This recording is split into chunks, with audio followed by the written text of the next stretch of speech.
Ladies and gentlemen, welcome back. I am the Irish Kaiser, and today, in our, I believe this is the 5th installment in our Risk of Rain character item overview and unlock series. In this very special episode, we will be going over the only current melee-based character in the game, that being the Mercenary. Now, his basic role is DPS. He is most definitely not a tank. He avoids damage, he doesn't mitigate it.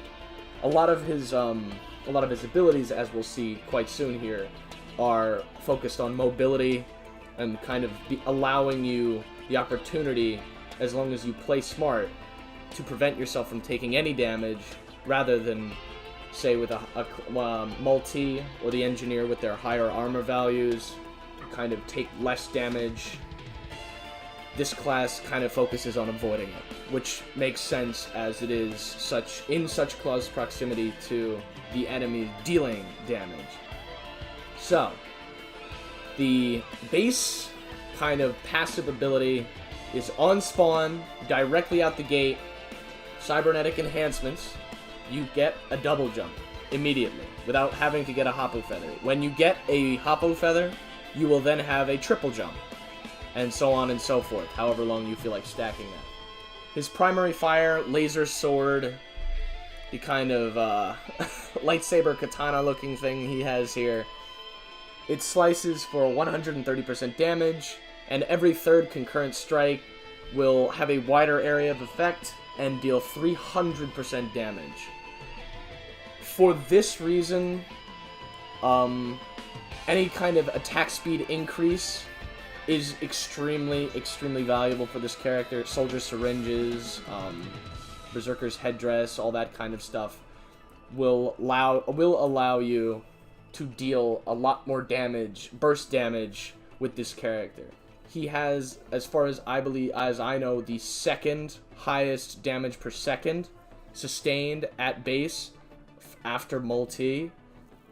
That's as far as I know. I haven't really delved into the stats too much, but that's what it feels like. He does do quite a high amount of damage with just his regular attack, but his real bread and butter are these three moves here. Whirlwind.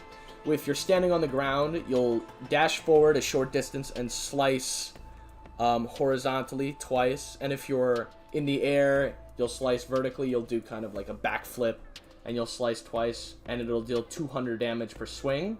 This is a very useful ability. If you are airborne, it will air stall you. It will allow you to stay in the air at that altitude a short while longer than you would otherwise, which is extremely useful when dealing with flying enemies. Blinding Assault is your shift ability, your mobility ability, wherein you kind of like phase forward, almost like teleport, but your character is still physically there, and you can dash straight through enemies for 200 damage and stun, which is less useful on a character that can really kind of just kite enemies and doesn't really need to prevent attacks from happening, just because by nature of the mobility of this character can avoid them wholesale.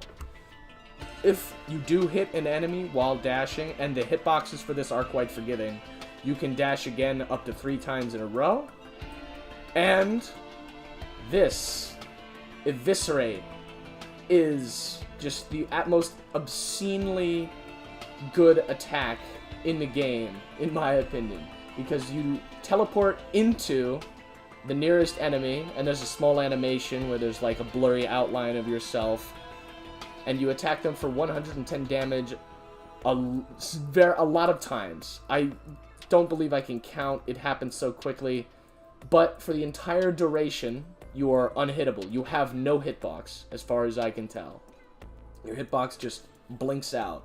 So if a boss, say the Wandering Vagrant, is doing that massive charge-up attack and you don't have time to kind of dash behind cover, your next best bet is to use this at the correct time and you will completely avoid all the damage of that boss.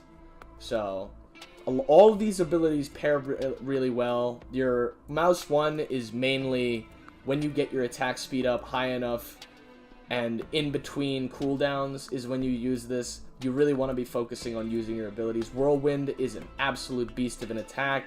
2 by 200% damage is just absolutely insane. Blinding Assault is especially good for killing airborne enemies and for staying airborne, which is a big problem with this class, as you do not have any actual ranged attacks other than your dashes into melee attacks.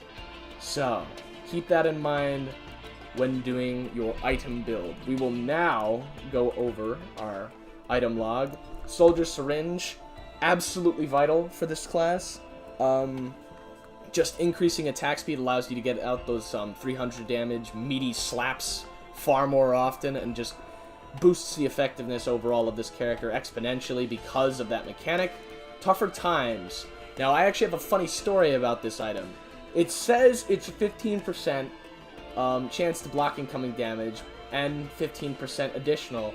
I stacked 18 of these in a warm-up game with the Mercenary earlier today, and I was still taking damage. Now, if my math is correct, 18 times 15 is a lot more than 100.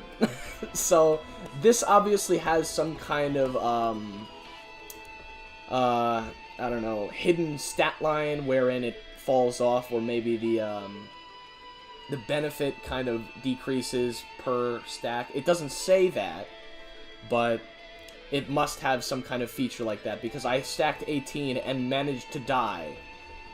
So, interesting little tidbit. Monster Tooth, this is probably the best class for Monster Tooth. Not all that useful, as it is an on-kill item, but you do kill things quite quickly, so this can be quite beneficial early on. It's better than no healing item, but there are much better healing items. Lensmaker's Glasses, extremely good with the high damage that this class does, and especially, and with the, oh, what's the name of the attack? Oh, excuse me, I apologize, I forgot the name of it. The Eviscerate. With Eviscerate, it is entirely all or nothing for a critical chance with this. If you manage to land a crit with it, every single attack will be a crit. Not just one or two when it procs. This counts as one singular attack for a critical hit proc. So, having these, if you do manage to get a random crit while you have, while you are using Eviscerate, you will do just a ridiculous amount of damage for these. So, again, very, very highly recommended. Same thing with Paul's Goat Hoof. Mobility is a very big facet of this class.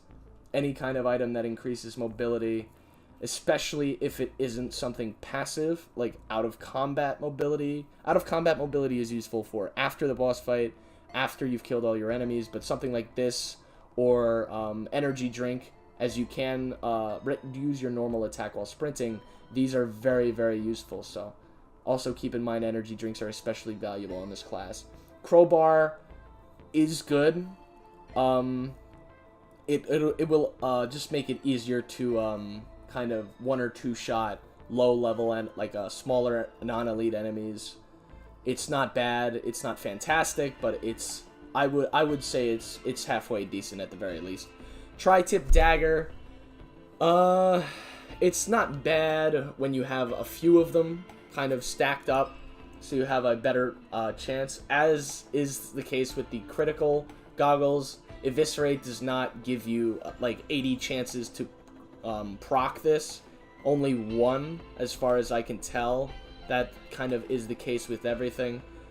Moving on to War Banner, especially not good on this class because you are kind of dodging around, and unless you have like 8 of them, so you're covering the whole map, it's not especially usable, just due to the nature of the mobility of this class. Cautious Slug, this is probably the worst class for this because it is impossible to be doing damage while outside of combat, quote unquote.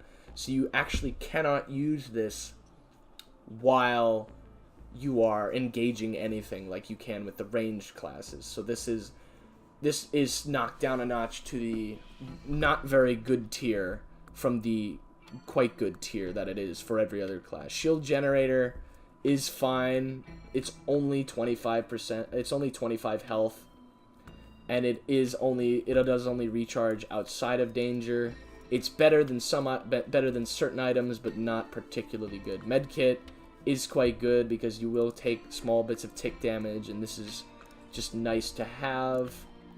Gasoline is good. It can allow you to deal with crowds really quickly, but a lot of your abilities also have kind of an AoE. Your Mouse 1 base level slash attack has a little bit of an AoE, and then your third cut that deals 300% damage has a very wide arc that you can hit enemies in. So while this is good, it's not totally necessary. Stun Grenade, as I said, stunning isn't all that necessary for this class because you're supposed to be dodging damage. It can be useful, and it does proc decently often, even with only a 5% chance, but not all that recommended. Bundle of Fireworks. This is the only time I will ever even remotely think about recommending this item. Just because you have no ranged abilities, something like this, no matter how ridiculously unpredictable and potentially useless this can be useful. My recommendation, instead of wasting money on something like this, would be to pick up a drone or several drones as early on as possible to kind of help with dealing with enemies that are kind of outside your range of engagement.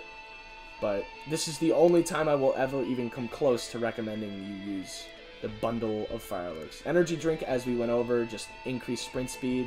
Always good. Backup magazine is especially useful in this class, as it is with the Artificer, because your secondary ability is one of the highest burst damage abilities in the game. And it's also very useful for the air stalling component that I mentioned earlier, wherein your character will stay airborne while using this, even if you are out of jumps. And it can allow you, if you have 2 or 3 of these, it can allow you to stay in the air long enough to get off an additional eviscerate on an aerial boss target or something of the sort. This is very useful, and I highly recommend that. Sticky bombs are fine. It's only a 5% chance to proc, but it is just basically free extra explosive damage, so I can't not recommend that. Rusted Key is absolute garbage. Never waste money on it intentionally. Armor-piercing rounds are always good. ATGs are quite good, just for extra damage, extra range damage. You do have to be hitting something for this to proc, but it is still quite useful.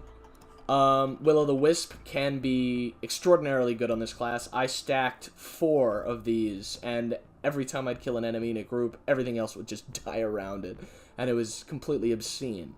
But Will-o'-the-Wisp is good on basically every class. It's really just universally a good item for dealing with crowds.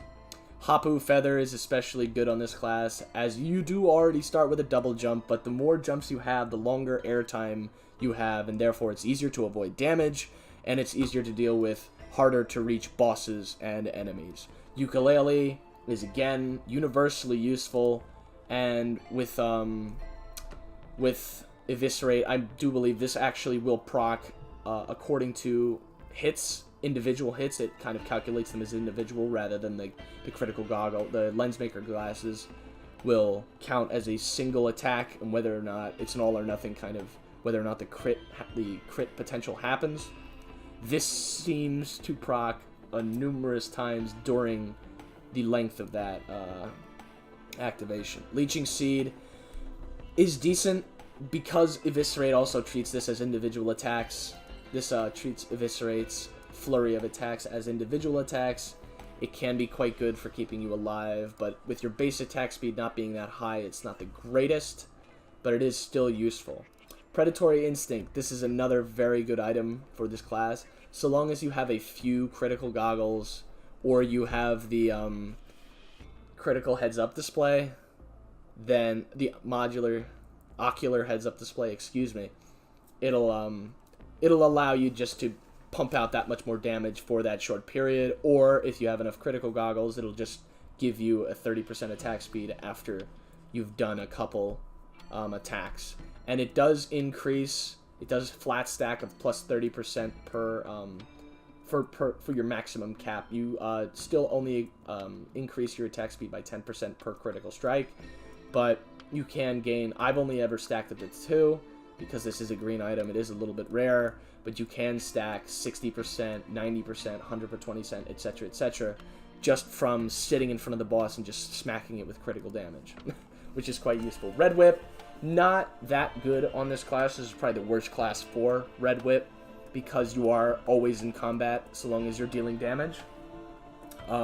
It is still a great mobility item, and in terms of like post-teleporter utility, this is still number 1 in my opinion, but for this class in particular, it's not all that useful. Old War Stealth Kit is another one that is usually not that great, but with this class and the basic premise of being a melee character in such a range-heavy game, this will allow you to kind of get out of danger, as with say the engineer or the artificer.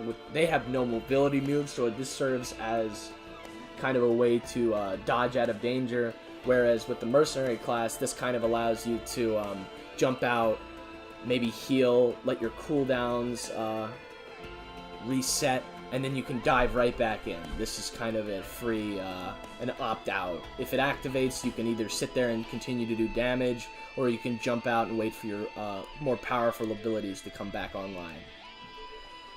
Fuel Cell is universally good. There's nothing wrong with it. It's a very, very simple kind of item. You get an extra use of your equipment, and it reduces the cooldown by 15%. Always good, always useful. Infusion is very good, as, I mean, you do have a decent-sized health pool. It's not the highest, it's not the lowest, it's kind of middle of the road, but any extra bit of survivability, as you are so close and burst damage is so temperamental in this game, this allows you a better chance of surviving one of those unfortunate encounters. Bandolier is quite good if you can acquire a few of them. Because of your proximity to the enemies, it's imperative that you have your mobility abilities and other things available in case you do need to retreat. And because you're standing right on top of everything you're killing, if they do drop something, you'll kind of pick it up automatically. So Bandolier is also quite good. Rose Buckler, this is one of the 2 classes that the Rose Buckler is exceptionally good for, as you can attack while sprinting. It's only basic attacks. If you use abilities, it will take you out of sprinting mode, but so long as you are sprinting and just holding mouse 1, this will increase your armor by 25, and it is a flat stack of 25 per stack. So I do highly recommend this. It can allow you to tank some serious damage. And as my friend says, he really likes the sword and shield look it kind of gives. It's a very fitting weapon for this character. Or fitting item, I should say. Chrono Bauble is exceptionally useless, as you are just completely blasting all over the battlefield. There's no reason you need to slow anything down. All your attacks are instantaneous and very short range, so if you're attacking them, then this is just great. Brilliant Behemoth, extra damage, and I mean, it just gives you a little bit extra burst damage, I suppose. It's always good on everything. Always good, just pick that up. Frost Relic, it's good for this class in terms of how close you are and how consistent this will be doing damage. But, as I've stated previously, the fact that this zooms your camera out and changes your character perspective throws me off, and with a character, and with the Mercenary, where it is so imperative that you continue to be moving and be very aware of where you are in your surroundings, this can really, really mess you up quickly. But, so, it is good, it has good potential, but the, kind of the excess mechanics that are given to it make it, uncomfortable to use, in my opinion, kind of unwieldy. Headset, H3AD 5T version 2 is quite good.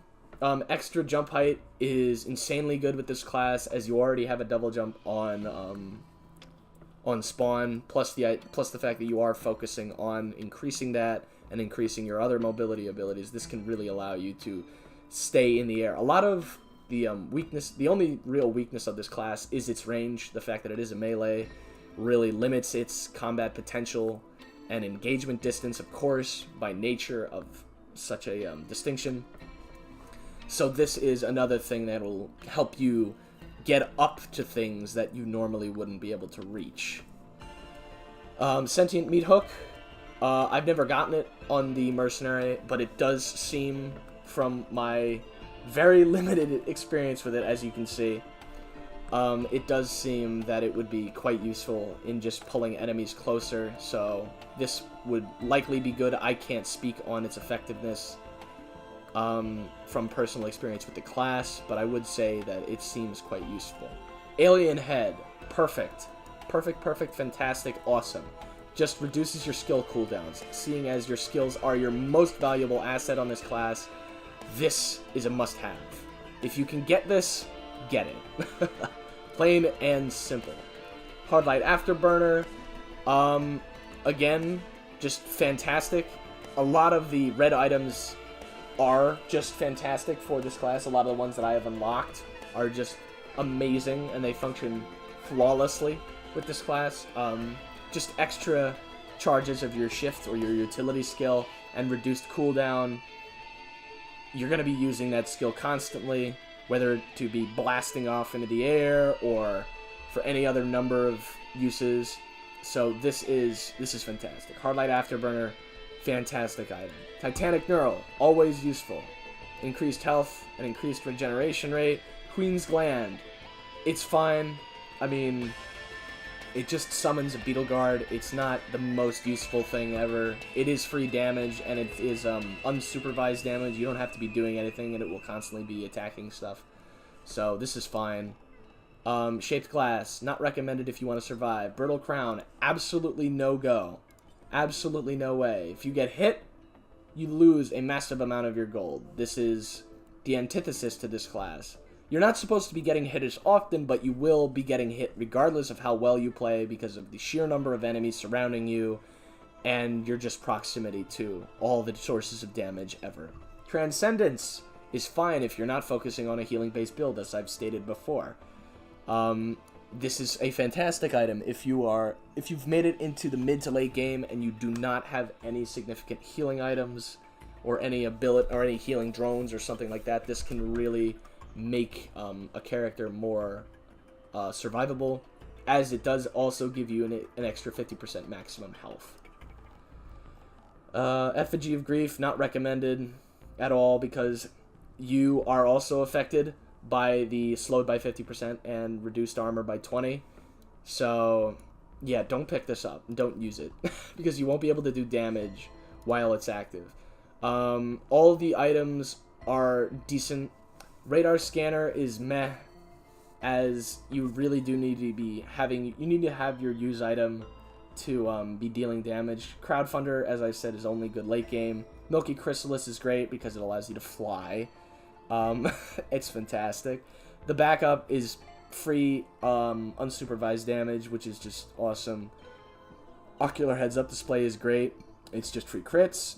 Primordial Cube is probably second in terms of least usefulness, as grouping everything up next to you isn't really something you need to do unless you want to concentrate sources of damage and increase the chances of something getting through and just hitting you by accident more than anything else. So I wouldn't recommend the Primordial Cube. Foreign Fruit is always good, and Disposable Missile Launcher, always good. So I suppose actually we can take a look at the Survivor logbook just to see what his base stats are. 140 health plus 42 per level, normal damage of 12, speed of 7 meters per second. I've only played him 3 times on this account, so not a ton of experience, I do have to admit. Apologies, I just had to cut some footage out. So we are back. We're going to be doing our single player playthrough of the Mercenary. And where I left off, I was talking about my lack of experience with the character, which is not to be underestimated, as this is kind of a difficult character to wrap your head around. It's definitely not simple in the slightest. But as you can see, our base attacks, our dash attack is ideal for taking out wisps, which are very annoying to deal with, as every character, but not too bad with this guy because his dash is, as far as I've gotten with him, it's always been a one hit to the wisps. And the teleporter is over there. But for unlocking this character, I actually forgot to mention it earlier on, but in order to unlock this character, you have to loop all the way through. Which means you have to complete. Oh, what is this? Burn everything nearby, including you and your allies. Well, I've never unlocked that before, so we'll see how that does. It does sound quite awesome, in my opinion, but never had it before. It is a used item, so I'm guessing it's just a large, kind of like napalm bomb style attack. I would like some enemies to spawn, thank you very much. But, yeah, so this class is one of the hardest, in my personal opinion, to kind of survive for a decent amount of time with, as it is one of the, as it is acquired through a difficult means. Not as grindy as the Artificer, in my personal opinion, but it is, at least in terms of, oh god, we get just absolutely melted here.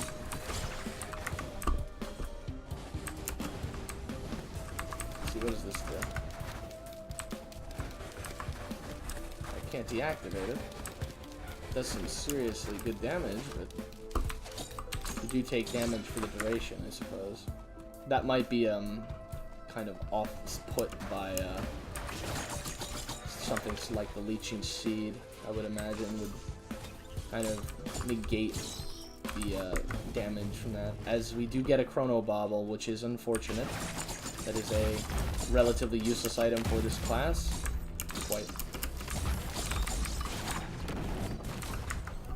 Quite unfortunate to be already stacking items we don't need, or not stacking items, but wasting money on items we don't need. Quite unfortunate for this early in a run. But beggars can't be choosers, and we still have plenty of time. We did get a Goat's Hoof, which is a great item for this class. Tri-tip Dagger is quite decent. Now, I was talking about how things procced with the Eviscerate attack, which is the R attack for this class. We do get a Rose Buckler, which is quite good for this class. But I was talking about that, and I am going to rescind my previous statements. I know the critical hit chance does operate in the way that I stated. I am completely unsure as to how the other items proc in accordance with that. We get a second Goat's Hoof. Quite nice. We will continue sprinting.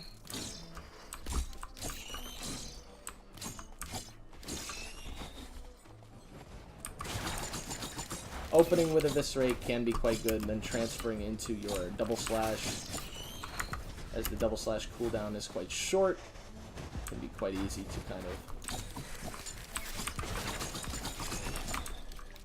just chain those together. And when you have, if you manage to get rather a few spare magazines, I might come back for that. Right now I do technically have a use item, even if it is rather dangerous to use.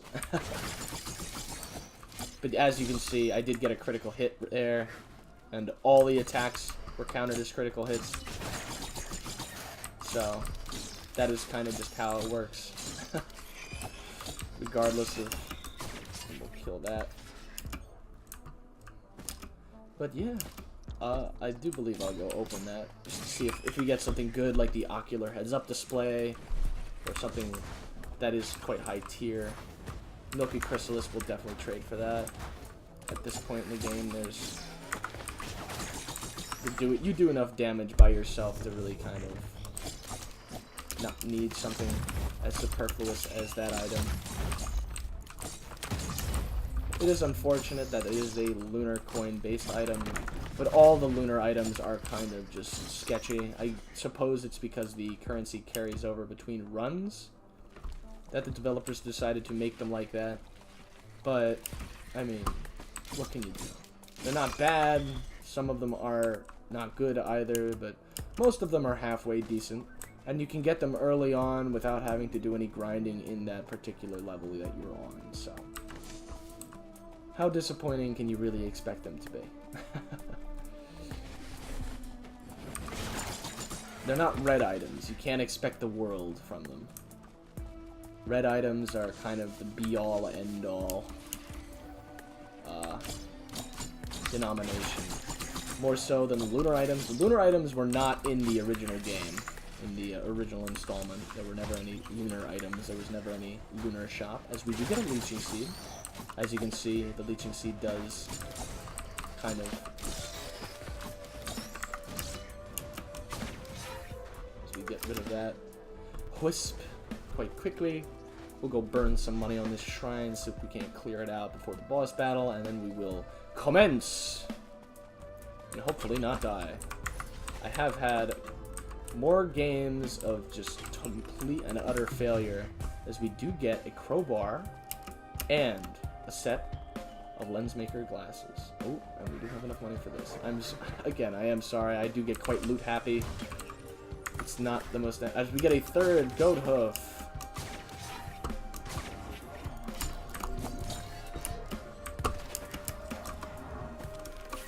Oh, I cannot...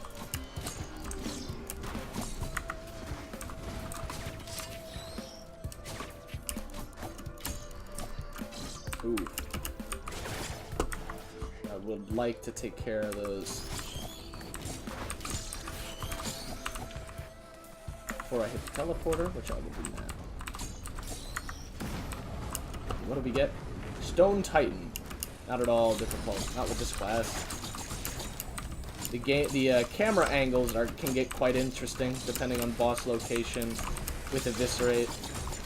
I do like that they make the textures for the bosses transparent when you're kind of pressed up against the wall, so you can still kind of tell where you are to some degree.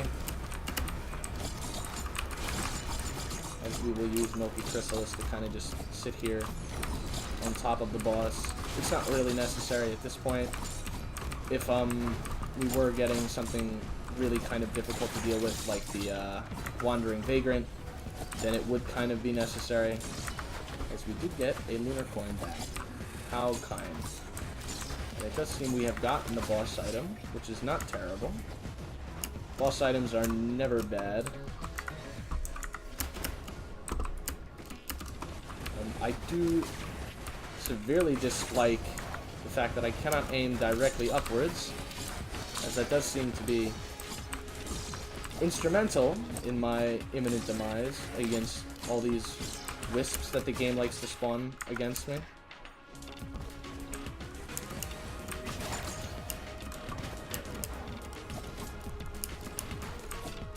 I cannot hit this guy for the life of me. As you can see, this can get quite tedious, trying to deal with these blasted things.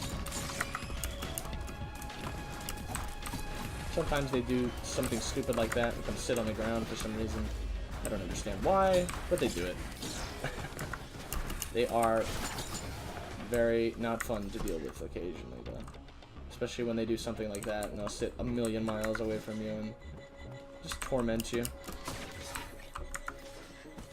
We'll get rid of him, and we'll quickly, well, as quick as we can, get on to the next level. We have almost wasted a full 10 minutes in the first world, which is unfortunate. But we did get quite a few good items, so I would say it's worth it. That's entirely my opinion. But as you can see, the damage doesn't lie. So let's see. Alright, that's open. That's a fantastic place to spot the teleporter from. And it seems jellyfish are also an easy one-shot. So, unlocking this character, that's another thing I haven't really gone over in any detail. And I do have to go over it in a decent amount of detail, as it is one of the more complex. It's not as complex as the Artificer's unlock process, but it's definitely not simpler than anything else. In order to unlock this character, you do have to loop. Looping is the completion of all the worlds and going back to the first, wherein you go back. Say I started on Titanic Plains, so I'd have to run through all the other worlds, or at least 3 more, I believe it is the minimum to loop. And then I would be technically back at the first world where I started, Titanic Plains.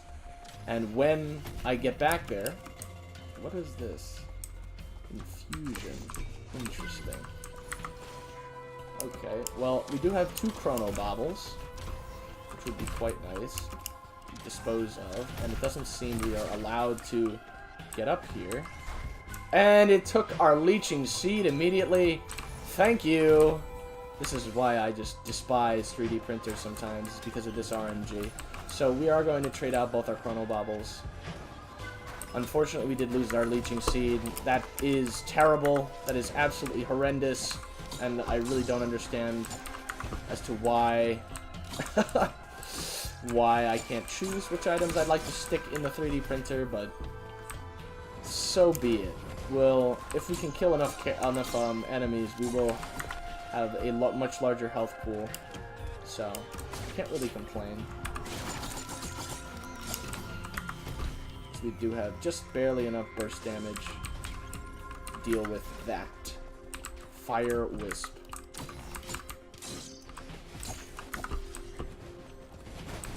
Very, very unfortunate that we lost that, as that is a very good way to keep yourself alive during boss fights. Even if the health gleaned is minimal, it is still quite useful. But infusion will serve us well, nonetheless. As we seem to have found all the boxes on the entire map.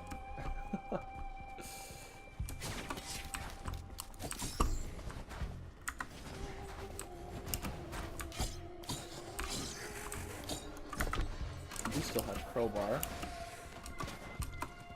And we cannot sprint for some strange reason. Very, very annoying. I guess I hit the shift key by accident. Something a good player wouldn't do, so.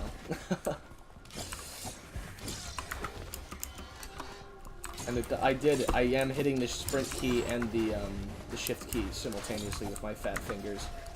I do apologize, that is definitely not something that is in any way beneficial. We'll stay up here and look at the,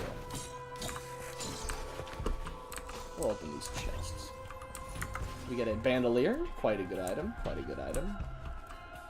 And we'll open this final chest. We get a second tri-tip dagger. Fantastic. What I would prefer would be a few soldier syringes. Those are extremely good in increasing your damage output, just by increasing your attack rate, of course. But because of the final attack being a 300% damage out of a 3-hit combo, it does make it infinitely more useful to have an increased attack speed. Oh, I'm sorry, I am getting distracted, but for the unlock process for this character, geez, after you loop, ooh, that's, I don't know, might have to stick with the chrysalis. Just for fighting bosses, it's just so insanely useful. But after you loop, every teleporter event, every teleporter instance you complete, there will be a chance that a portal that looks identical to the one that the bazaar is beholden to. The bazaar portal can also spawn in this this manner. I did figure that out, but every instance, every teleporter instance you complete, oh, bad luck, bad luck. We have no And you can stand on top of this if you are smart about it.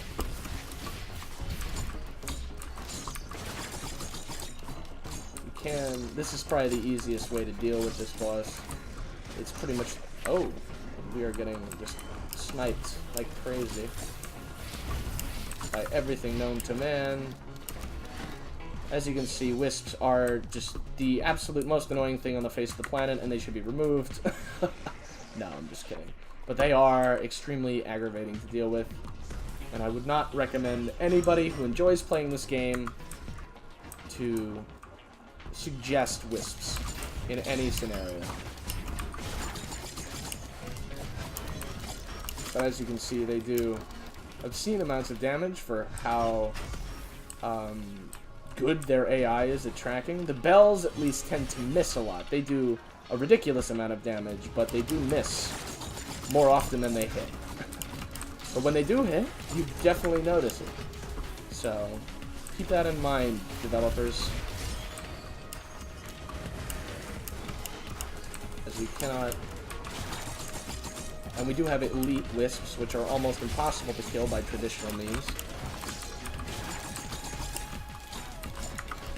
As we are now suffering from all the damage because fire elites. And now there are golems. This is just not going very well. I have not had this issue yet with this class. I've not been getting relatively poor spawns, or relatively bad luck, I would say.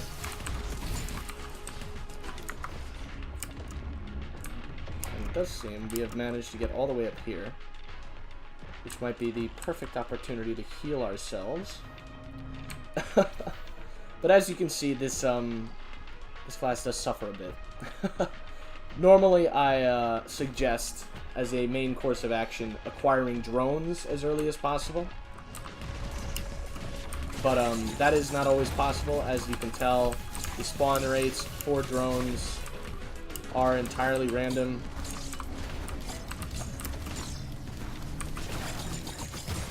As we do manage to avoid that attack using Eviscerate, as you do not have a hitbox while using that attack, and it does seem we are going to die here. Unfortunately not. I almost want this run to be over following the absolutely obscenely unfair and unfun spawn rates for enemies. This class kind of just... This is why I don't play this class all that often, because it is so unbelievably difficult to... And we cannot use our multiple jump attacks, apparently. That is more than a little bit aggravating.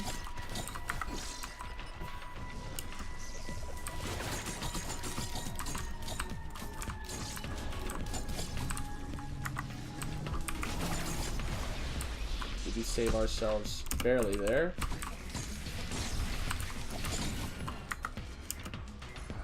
And we do get an achievement for nearly dying.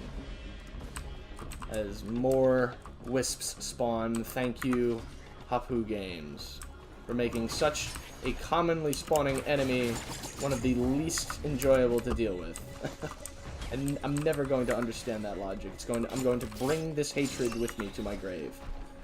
Why they would make something that is so obscenely spawn heavy, that is just constantly around, one of the ultimate counters to just about every class in the game that isn't the commando or the that isn't the commando or the huntress. The commando and the huntress are basically borderline built to deal with that, and then every other class kind of suffers against that, which does not make any sense in my opinion. The challenge is nice. I'm not going to say that, oh, the game is too difficult. It has an easy mode. If I wanted it to be really easy, I'd go play on easy mode. But I just think that the nature of that thing, wisps, as a concept, is just evil. They have very long range, hit scan, perfect tracking. If the tracking were like the golems, where it could be avoided if you were consciously aware of it, I would say, oh yeah, perfect. but it's snap targeting. If you are in range, they are attacking you, and they are hitting you almost every single time. If you're not using a dodge ability the second they're targeting you, you're dead. You're going to take damage, and it's guaranteed. And there's not really anything you can do about it.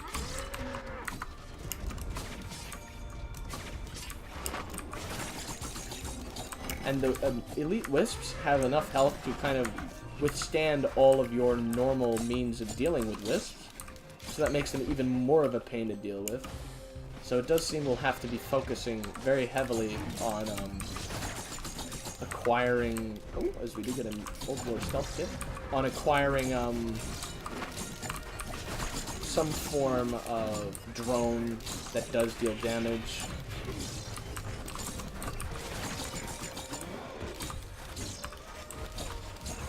Imps, actually, are quite easily dealt with by this class. And when the wisps do something really stupid, like sit on the ground for some reason, then it can be entirely possible to deal with. The mobility ability doesn't have a long cooldown, but it is 8 seconds that you are completely incapable of dealing with a lot of enemies.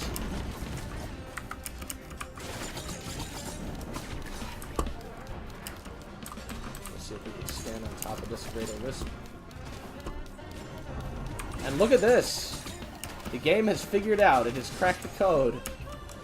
I was not getting this kind of ridiculousness earlier in the day when I was doing my warm-up matches. I was having a perfectly fun time. There were a decent amount of wisps, but it was not this obscene. It was not this overtly broken.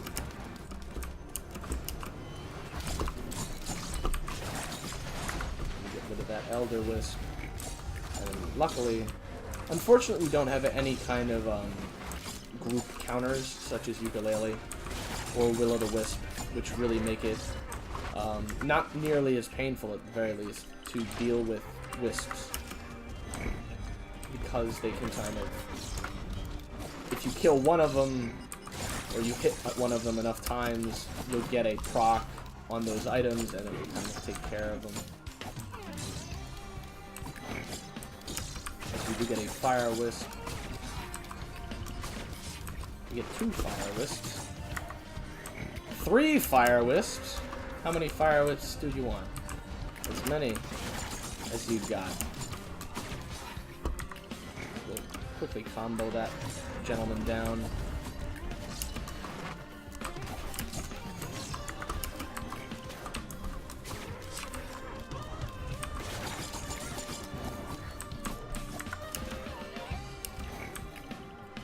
Oh, and it does seem we've used our Q ability in my mad haste to kill all the wisps.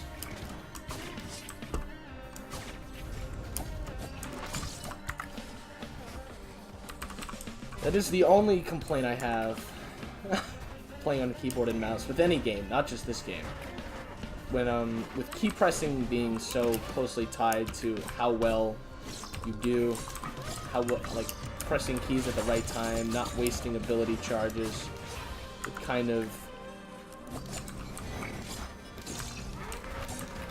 entails that you must be at least competent enough to press the button at the right time to do the damage.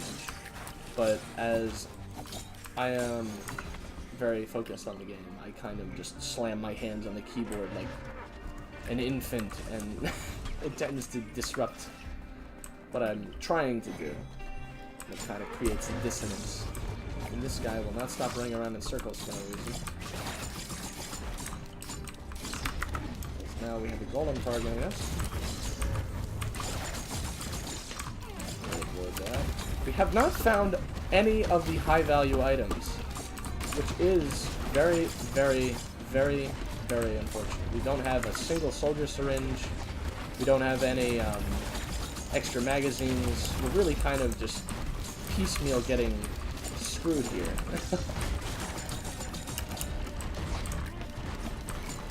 We are dealing enough damage. We don't really have any significant damage increases. We only have a single, we do have 2 sticky bombs, which is, I guess, adequate, you could say. But, not the best.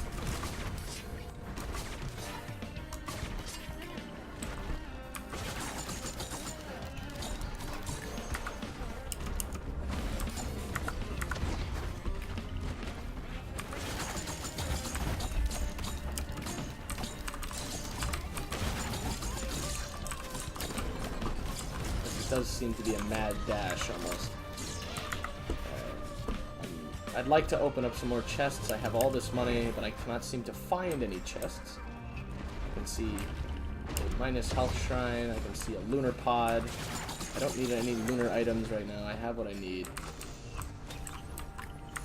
As we do get a Will of the Wisp. Perfect. Fantastic. That'll greatly increase the kind of utility. Oh, and we do lose our ability to jump there. I'm not entirely sure how long you have in between sprints.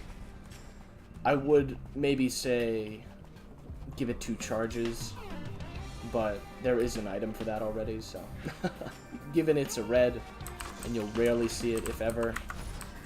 We do get a 4th infusion, so it does seem we'll be quite healthy at the very least. We won't be dying due to lack of health.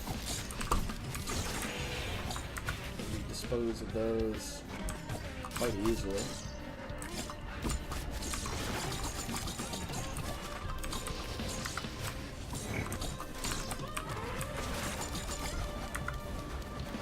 And it does seem that the tri-tip dagger does stack with Eviscerate. As we are multi-procking with it. We do not have absolutely any attack speed increases. We do not have any significant damage increases beyond the Lensmaker's goggles, which is again unfortunate. We're kind of getting a lackluster selection of items. We do have a few good ones, such as the goat's hooves are great. The rose buckler is decent. The infusions are useful with every class, and the Hapu feather is good for mobility. But other than that, the infusions are decent. The sticky grenades are decent. We're getting decent items. We're not getting good items. ATG missiles are fine. I'm currently on the lookout for things that will increase my direct damage, my attack speed, my ability to proc these items, which I have so many of. Critical goggles, that's good. That's a good item. I get a second one of those. And a second rose buckler, it seems. But remember, every time you do use an ability, you do have to reset your sprint. Luckily, aiming the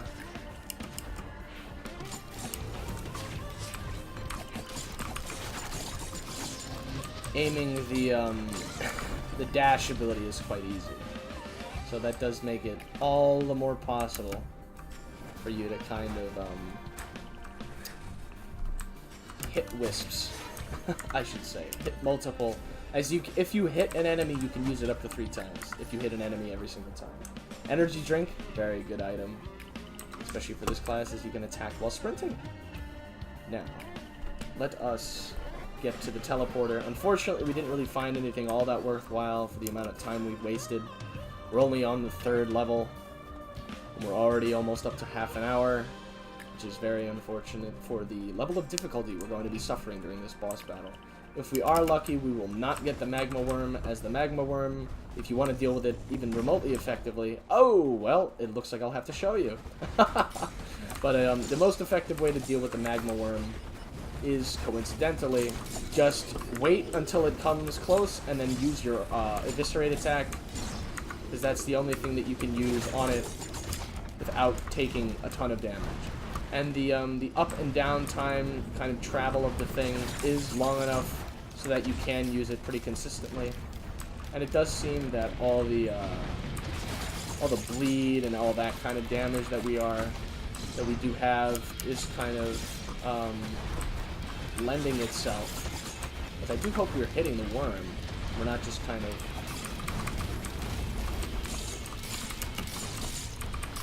Oh, and we do take a large burst of damage there.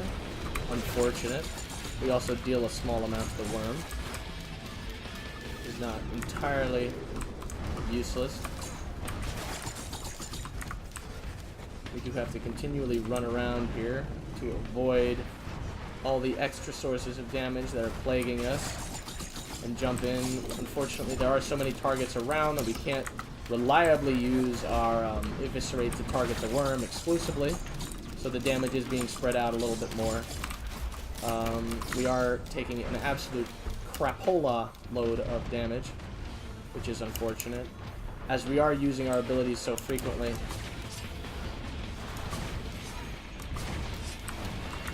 We are not sprinting, so we're not getting the benefits of the Rose Buckler.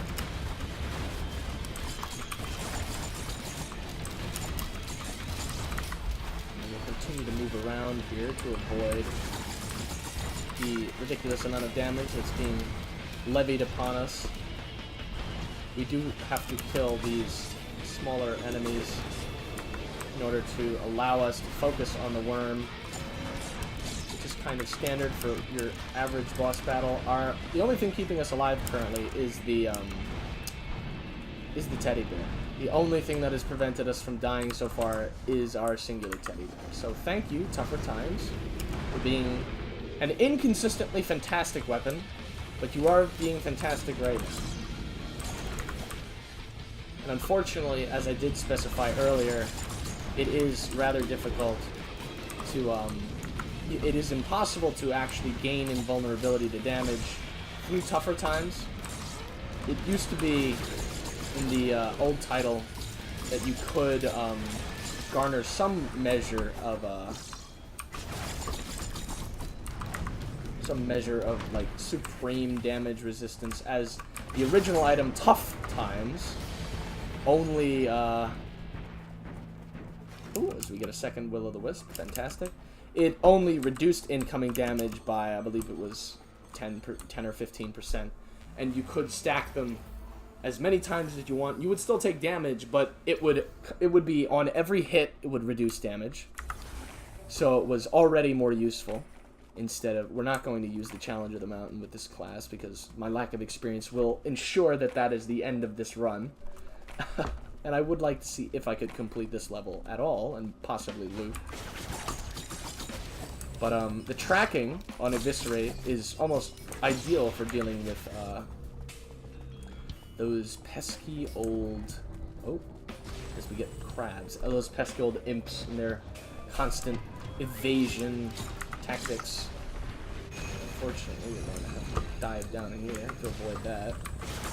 Stone Titans aren't especially difficult to deal with as pretty much any class, as their attack patterns are very slow and very easy to deal with. They do have high burst damage with their eye laser, but it has to stay perfectly still to use it. And by kind of approximation to that, you can quite easily dodge it. It just bites the dust entirely. Now, where is this bell?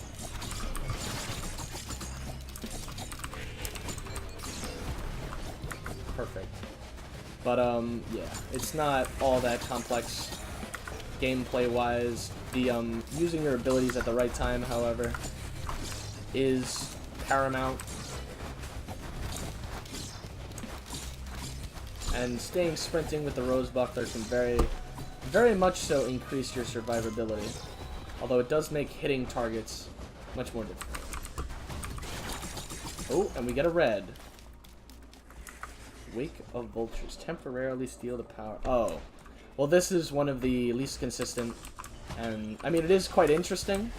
And the concept is quite good. But the fact that it's temporary doesn't really make it all that fantastic, at least in my experience. I don't have... Say, if we kill this fire elite...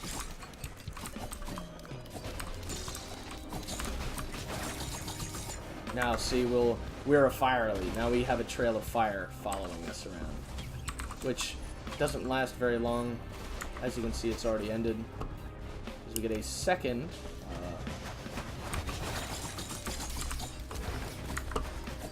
It would be nice right now that we have Will-o'-the-Wisp. It would be nice to group everything up. Kind of get all those chained explosions going on, but beggars can't be choosers, I suppose. We'll open that up. Open that up. How many sticky bombs? We have 4 sticky bombs now. quite interesting. We do get a nice burst of crits there. As we finally get a backup magazine. We have done it, ladies and gentlemen. We have finally gotten one of the 2 high damage priority items that we have talked about today. The backup magazine. The other one obviously being the soldier syringe. And the final one being the headhunter's headdress, I believe it is, or something of the sort. Some odd name like that.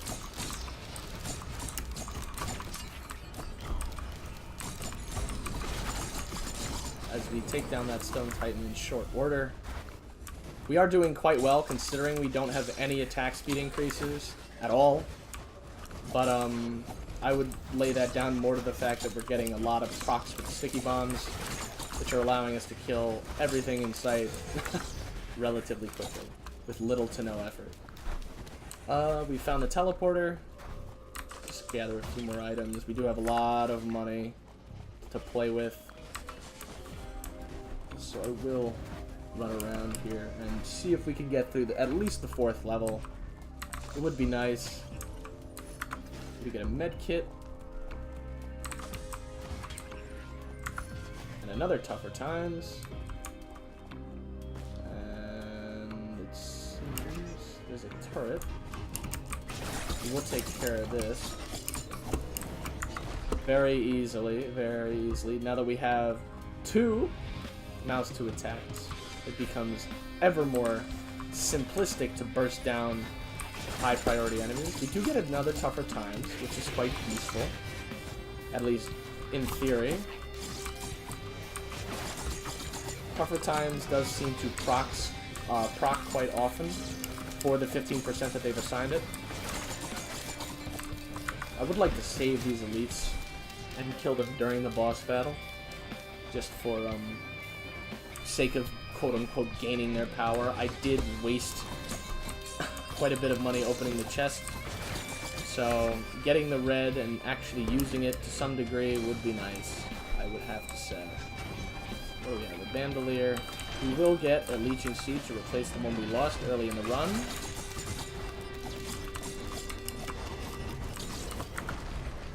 Burst that down and we will start this. Hopefully we'll get something relatively simple to deal with, and we will not! We will once again be screwed by RNG for the 80th time this game. As we go flying. And now we have 2 Elder Lemurians, 3 Elder Lemurians camping around our spawn. We will have to get the bejesus out of here.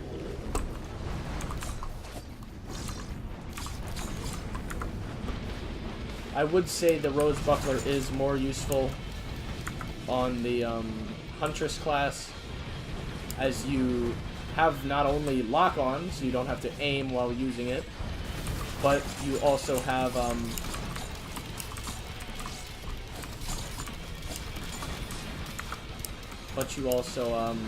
have range, as it seems to kind of be quite difficult to stand on top of your enemies while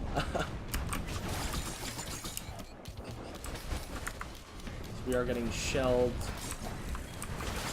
hell and back here by the crabs. I do have to say these are another one of those enemy types that are just annoying to deal with. They're not super powerful, but they do deal a decent amount of damage, and it's just meh in terms of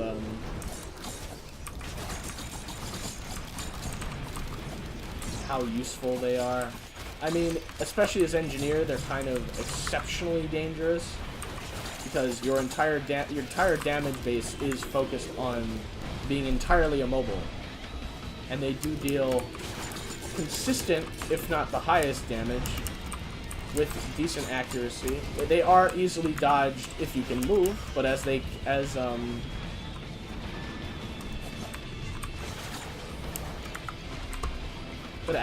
engineer's turrets can't move, they become kind of a great burden.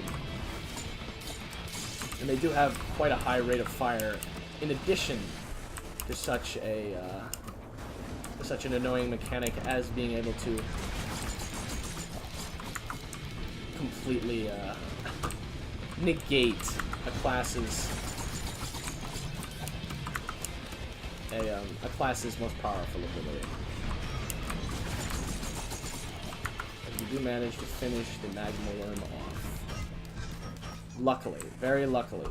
Predatory instincts. That's the headdress I was talking about. It's not the headhunter's headdress. I believe that's an item from a different video game. Apologies for the confusion.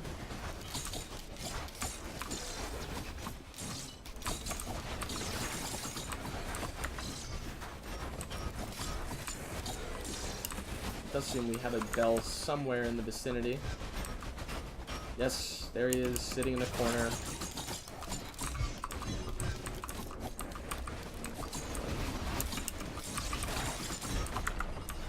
Massive coward he is. Now we have to go find those crabs. There you are, all 4 of you, 5 of you, my god.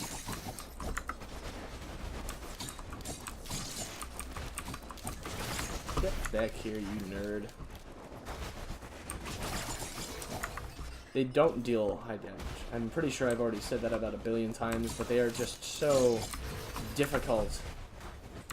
Because you can't just shoot them. When you're playing a ranged class, we get our, what is that, our 6th? 5th, apologize, our 5th.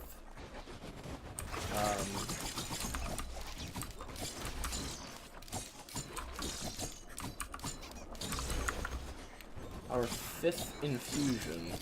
I don't know how we're going to manage to fill all of these up in a reasonable amount of time. We do find the last 2, it seems, hermit crabs.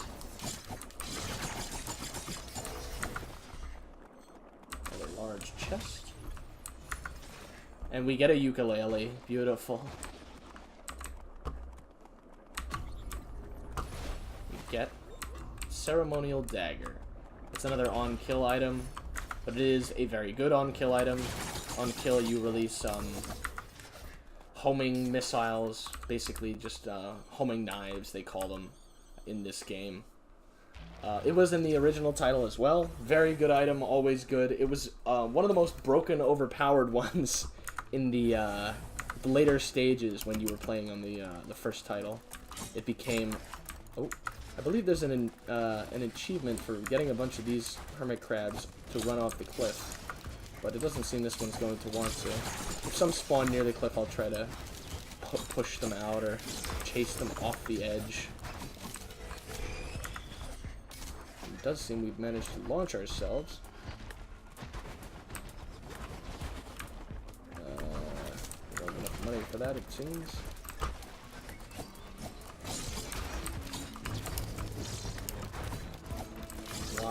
Why are you so good at running away? Like it's the only thing you practice. As you can see, killing all those smaller enemies next to the larger enemies gets a lot of detonations, a lot of... we'll take the mystery. We'll take a chance. Oh, and we get an energy drink. Perfect.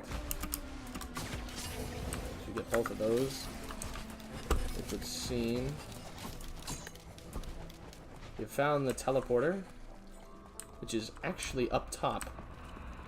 Interesting. We have a gold shrine, which is, to say the very least, interesting.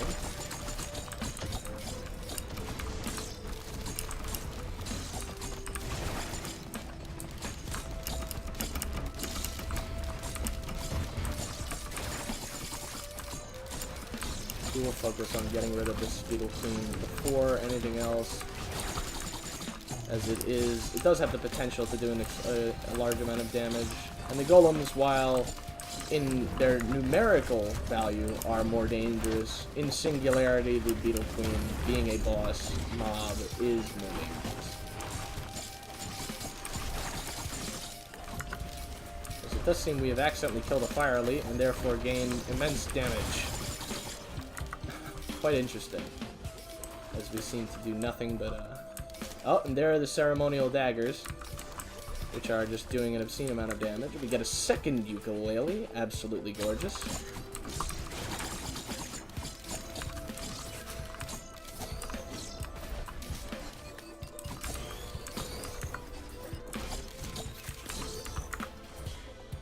As we will check that.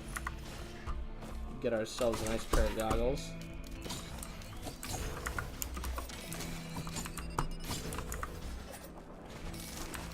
And we have a golden shrine. 2974. That doesn't seem even remotely close to being reasonable.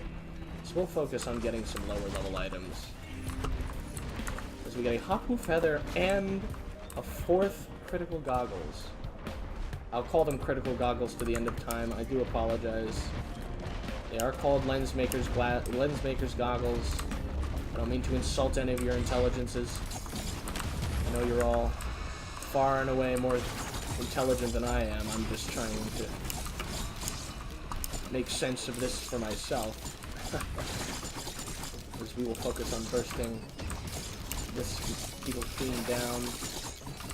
And it does seem we have managed to accidentally kill a bunch of smaller enemies.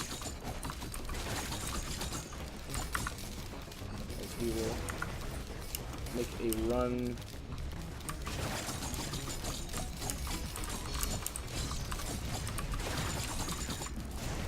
As you can see, we're doing quite well. Nothing to worry about. And it seems there is one more somewhere on the map, although I am unsure as to where. Let's see, is this going to give us anything? Apparently not. We'll have to wait. I'm not entirely sure where the boss might be.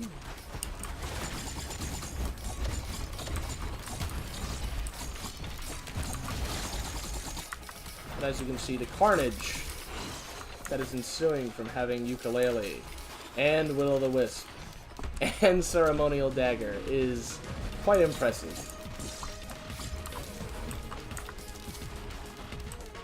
It seems the last boss is up here. And it is.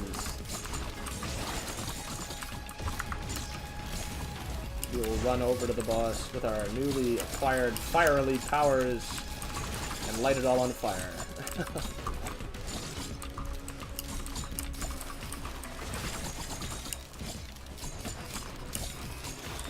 As you can see, damage is not a problem. And we get a 3rd ukulele.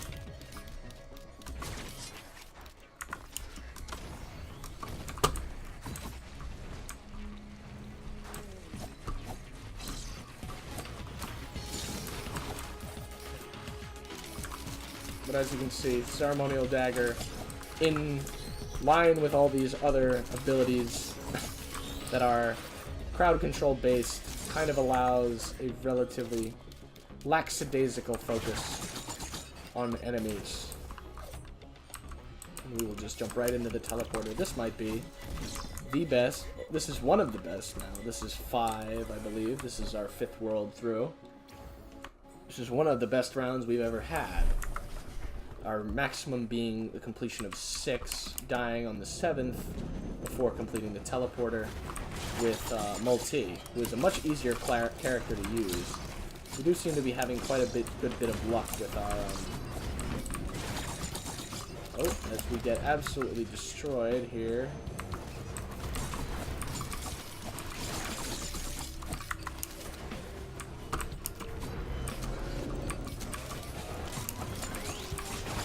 I would like to complete this level and at least tie, so I can claim that I'm good at this game, or at the very least this character.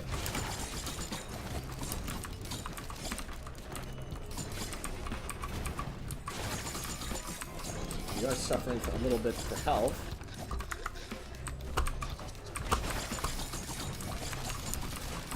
But other than that, we seem to be doing perfectly fine.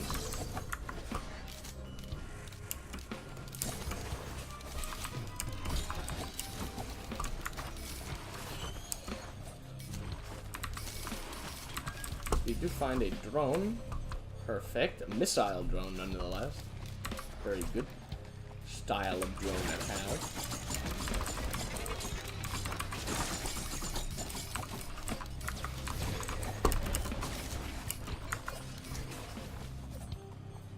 Very chain reaction heavy, this build. Very, very chain reaction heavy. I do have to say the Ceremonial Dagger does seem to have been upgraded in terms of damage. At least it seems much more akin to a almost a rocket launcher, homing rocket launcher kind of level of damage.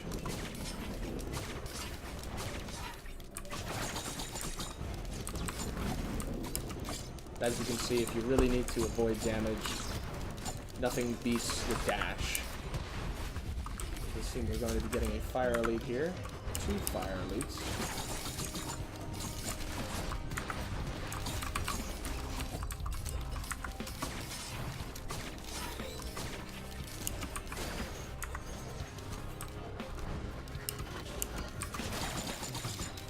As we do get absolutely smacked in the face by that greater wisp. How unfortunate.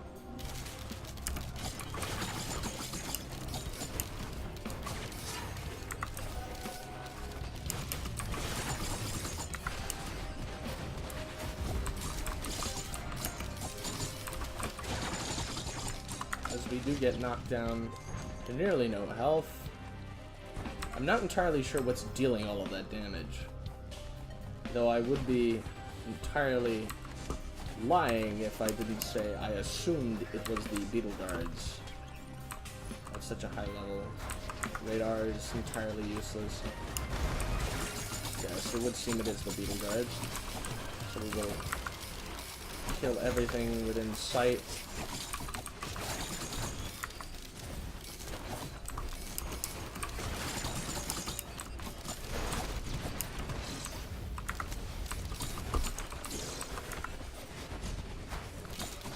Very good items. We have a very good assortment of items, especially for this character.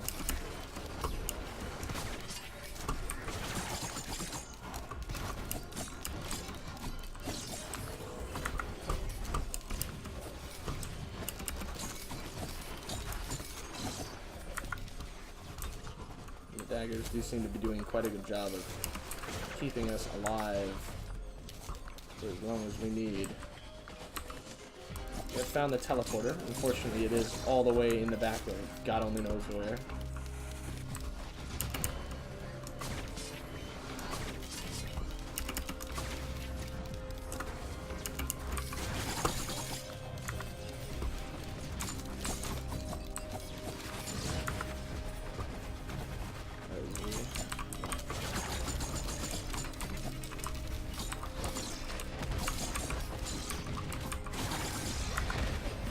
It does seem that we will just waste our time as we get hit with a very heavy dose of lag. As you do have to be in the air to kind of avoid the attacks by these guard beetles. It is more difficult to avoid them just by nature of having to be directly next to them.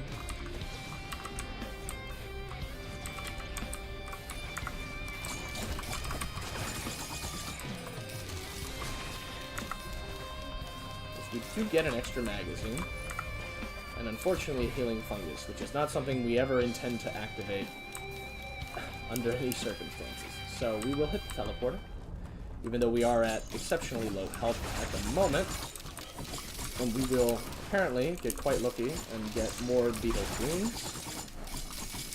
Though the amount of damage in this cluster could quite easily kill me, I am going to do the honorable thing and stand here until everything around me is dead.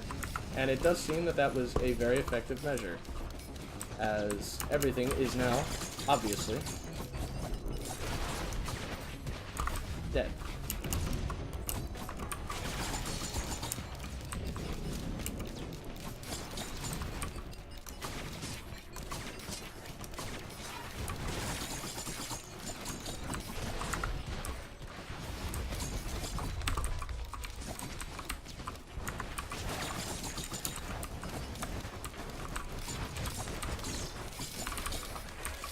The fact that we've managed to do all this without getting a single soldier syringe is entirely beyond me. It does seem Bandolier is as effective as I assumed it would be, with your proximity to the enemy's deaths really allowing for a more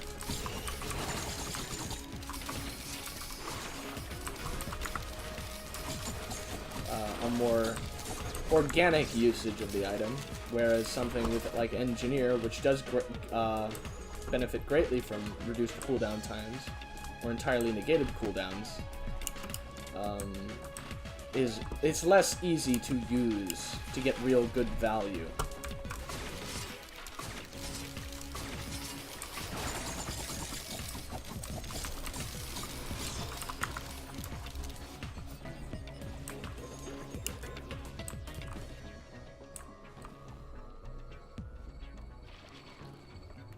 As the teleporter does fill up slowly but surely. We have been going for nearly an hour. This is going to be another exceptionally long video, it seems.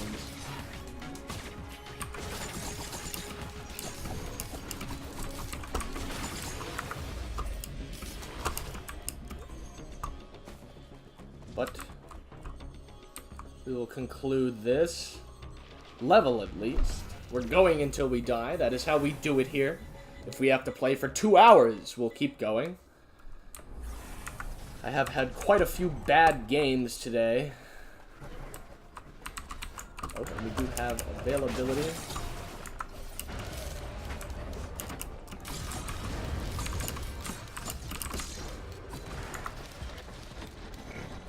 For a soldier syringe.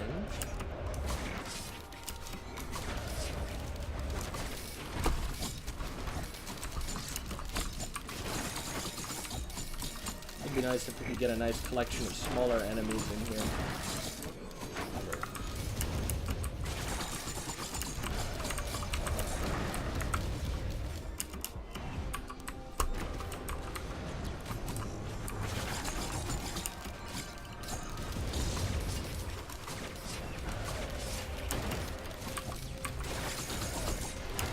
So we luckily managed to kill that greater list before it can really mess us up. Taking care of imp overlords is not at all difficult, as you can stay in the air for such a prolonged period that this ground pound attack, which is the heaviest damaging attack of that boss, becomes kind of useless, in a sense. Which is the best thing ever, because so long as it continually does that attack, it will not teleport, and you can kind of have your way with dealing damage to it, so however you so please. As the stackable carnage of the items we have kind of fly off each other. Between ceremonial daggers and ukuleles and of course our 3 will-o'-the-wisps. Ensure that everything that comes close to us where we are killing dies rather rapidly, as we do get an elite shield buffalo. These are some of the highest health base enemies in the game, in line with the shield golems. Not at all, not hard to deal with, but then again, not easy to deal with either.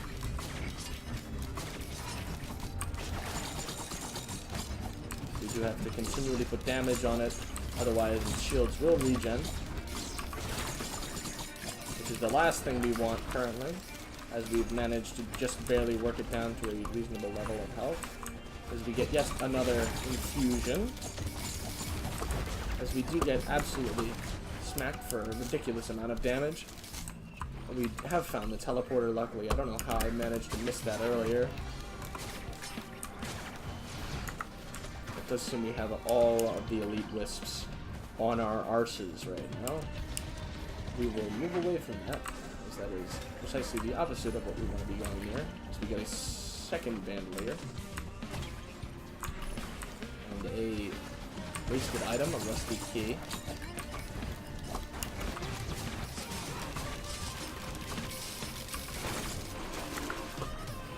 Now hopefully those daggers, yes, perfect, will deal with the wisps. How ideal. I never really considered the synergy between those items. As we get a third backup magazine. Luckily enough, we have gotten a relatively simple boss fight. And it does seem that our sprint ability is refusing to cooperate.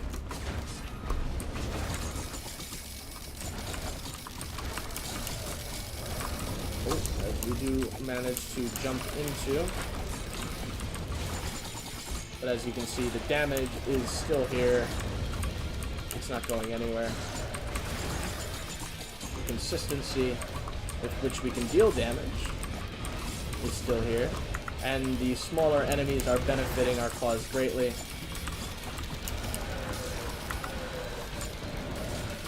By kind of just chaining their own deaths.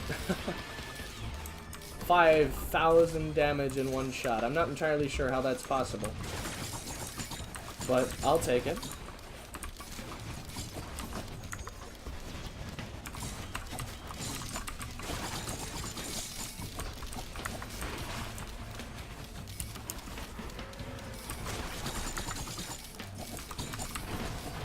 As we do seem to be doing exceptionally well this run, I would say. Dare I say.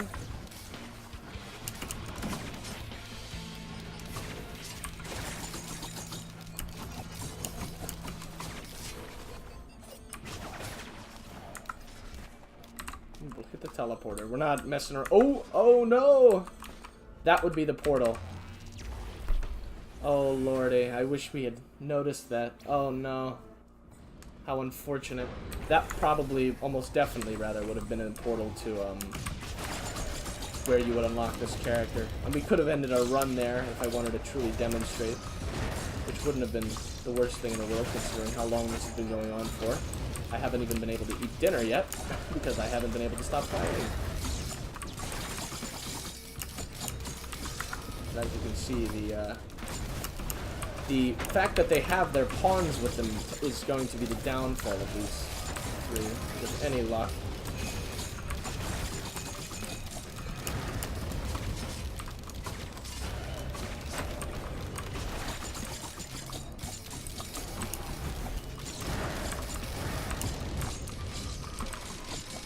As we get even more... Oh!